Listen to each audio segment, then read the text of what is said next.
The internet and social media channels have quickly enabled anyone to become a publisher of online content. So how is this changing publishing industries? In the digital video sports space, university student Jason Siegel has built an audience of over 850,000 fans on his Facebook page, Greatest Sporting Moments. Effectively, we just provide content for people on Facebook. We curate videos from around the net. People get to see it on the news feeds, they enjoy it, watch a video, like it, share it with their friends. And we also have a website that posts content in terms of articles that people can read, and we share it with our audience. Fox Sports digital video manager Jason Marsh oversees all the video content on the Fox Sports website. He recognizes the potential threats of social media pages such as Greatest Sporting Moments. People are very savvy now, and you don't need to be part of a massive company to do things well and to come up with good ideas. They're a huge threat because they generally don't care about monetizing their content. They just want to put it out there. And we have a strange relationship because on the one hand, we don't want them taking views away from what Fox Sports is doing because we do have subscription basis and because we do show pre-roll adverts. People are always going to prefer the free stuff they can see on YouTube rather than coming to our site. So it's a constant battle, but at the same time, we also use those people to find our own footage. If we can't find something that happened in New Zealand, but someone in New Zealand has put that great try on YouTube, well, that gives us access to it so we can also use it. Jason Siegel says that Greatest Sporting Moments doesn't compete with big sports media organizations. We don't try to compete with them in terms of what they do, so they obviously have the rights to all the content and they post it up, and they've got professional journalists working around the clock. So we don't compete with them on the level that they can. So that's one of the struggles that we have with our website, is we don't have a grasp of how we compete in the web space, whereas stuff like Fox Sports is obviously very good at that. We stick to sort of what we can do in terms of curating the content that we can find and that we can produce. Jason Marsh explains that Fox Sports still has a massive competitive edge over these social media pages. The speed to screen is so important.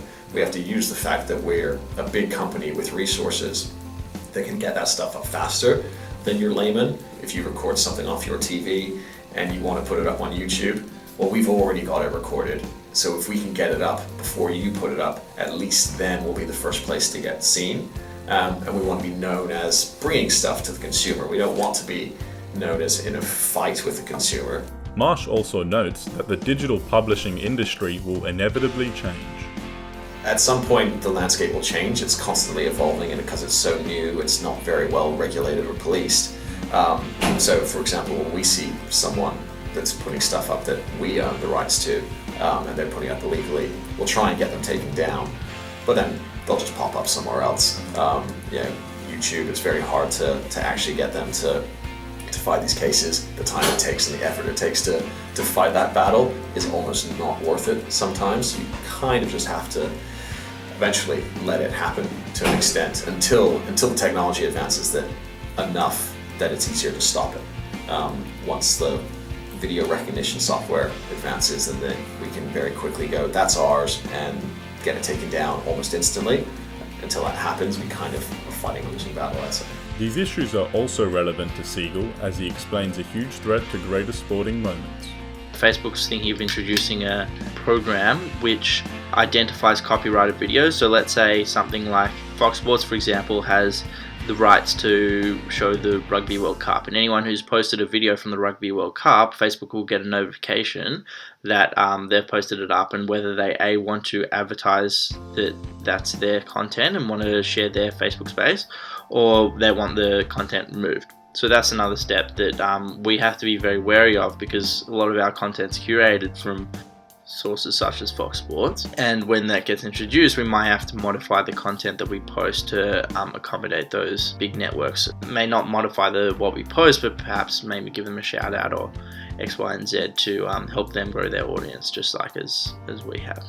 However, Marsh believes that the industry is due for new regulation. I think what will happen is the big change will be in the regulations. I think because it's so new and because everyone's playing fast and loose in the industry with what they can do, and everyone's pushing the boundaries of what's considered legal with taking copyrighted material, that eventually that'll get reined in. And we'll be part of that, we'll get reined in too. So it will hurt us in one way because we won't be able to use other people's stuff, but it will benefit us in that it will protect what we have paid for. And eventually the rights holders will put enough pressure on the government to put in some legislation to actually stop that.